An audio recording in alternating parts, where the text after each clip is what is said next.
बनाने जा रहे हैं मटर मलाई बोटी। मटर मलाई बोटी के लिए मैंने लिया है सबसे पहले ऑयल प्रेशर कुकर में, ये मैंने डाल दिया है।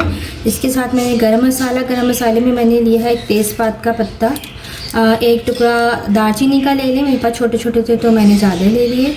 एक बड़ी इलायची, 2 छोटी इलायचियाँ, बादियान का एक छोटा 2 से 3 पत्ते, 4 से 5 लौंग और 8 काली मिर्ची।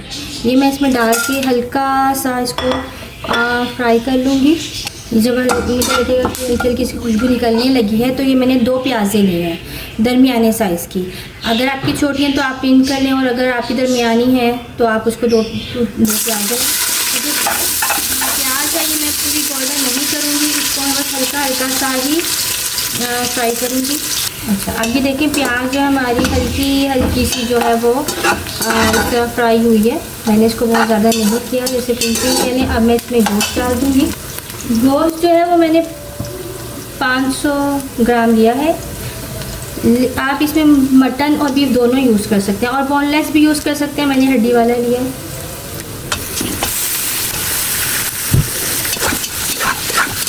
इसका मतलब का फ्राई कर लेंगे। इसमें 1 चम्मच नमक या हल्दी जायका, 1 चम्मच इसमें नमक ऐड कर दूँगी,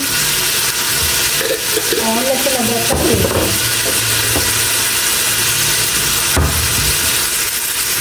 1 चम्मच लहसुन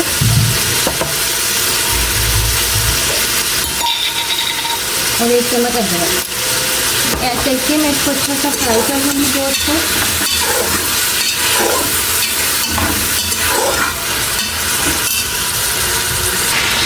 अब ये जो हमारा गोश्त फ्राई हो चुका है, अब मैं इसमें 2 कप पानी ऐड करके और इसको 10 मिनट के लिए गला लेंगे। जो मटन होता है वो जल्दी जल जाता है, जो बीफ होता है वो 20 मिनट लेता है।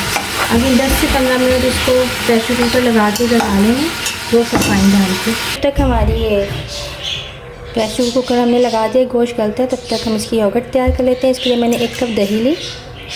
1 कप दही में मैंने आप काजू भी ले सकते हैं। मैंने जो है बादाम लिया और उसका पेस्ट बना लिया। 1 चम्मच थिक जो बादाम का पेस्ट या काजू का पेस्ट आप इसमें ऐड कर दें। मैंने थोड़ा सा इसको पतला कर लिया था। मेरी दही गाढ़ी थी क्योंकि मैंने घर में जमाई थी। आप जब बाज़ार से लाएंगे तो थोड़ी पतली होगी, तो आप इसके अंदर पानी ना ऐड कीजिएगा, डायरेक्ट थिक सा जो पेस्ट है वो ऐड कर दीजिएगा। और ये मैंने हरी मिर्चों का भी पेस्ट बना लिया था। ये मैंने 6 से 7 हरी मिर्चों का पेस्ट बनाया था। बाकी आपकी मर्ज़ी है, आप हस्बे ज़रूरत अपने स्पाइस के मुताबिक इसको कम या ज़्यादा भी कर सकते हैं। और वैसे इसको तकरीबन ये 2 टेबल स्पून बनता है। इनको मैं अच्छा सा मिक्स कर लूँगी। ये भी हमारा हो चुका है। गोश्त के गलने का इंतज़ार करते हैं, 10 मिनट बाद फिर आते हैं दोबारा से। अच्छा, अब हमारा जो गोश्त है वो गल चुका है, और मैं उसको छोटी प्रेशर कुकर से मैं उसको उसमें डाल दूँगी। ये मैंने इसमें डाल दिया है। आप ये देखें कि इसके अंदर अभी पानी है, मैंने इसकी भी यखनी इसके अंदर है गोश्त की। मैं इसको इसमें अच्छा सा पहले खुश करूँगी इस पानी को इसी में, उसके बाद इसमें बाकी चीज़ें हम ऐड करेंगे। हमारा जो इसका वो था पानी, इसमें जो यखनी वो खुश्क हो चुकी है।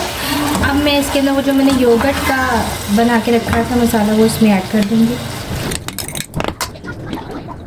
एक चूल्हे के ऊपर ही इसका जो ये मसाला है वो भूनेंगे, ताकि गोश्त इसमें ये ना हो कि मिक्स हो जाए। तो अच्छा, अब इसके अंदर देखिए पानी जो है तकरीबन खुश्क हो रहा है। अब मैं इसके अंदर 1 टीस्पून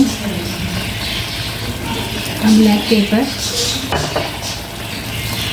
1/2 टीस्पून वाइट पेपर या हस्बे ज़रूरत, और ओरिगानो 1/2 टीस्पून ओरिगानो। आप इस सब मसाले और थोड़ा सा इसमें नमक मैं मज़ीद ऐड करूँगी, क्योंकि मैंने मसाला डाला मुझे लग रहा है कि वो नमक कम है।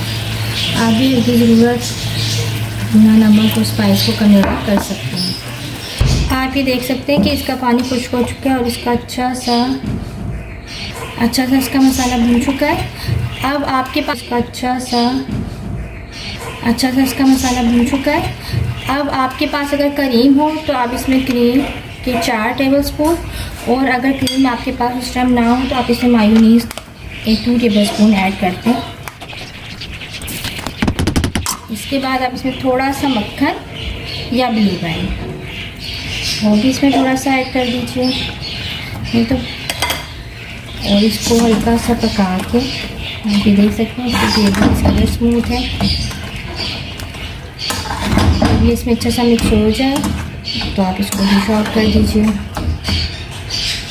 अब ये मेरा उसमें अच्छा सा मिक्स हो गई थी चीज़ें। अब मैंने इसको बाउल में निकाल दिया, डिश आउट कर दिया है। आप इसके ऊपर हरा मसाला, अदरक कटा हुआ, हरी मिर्चें, हरा धनिया,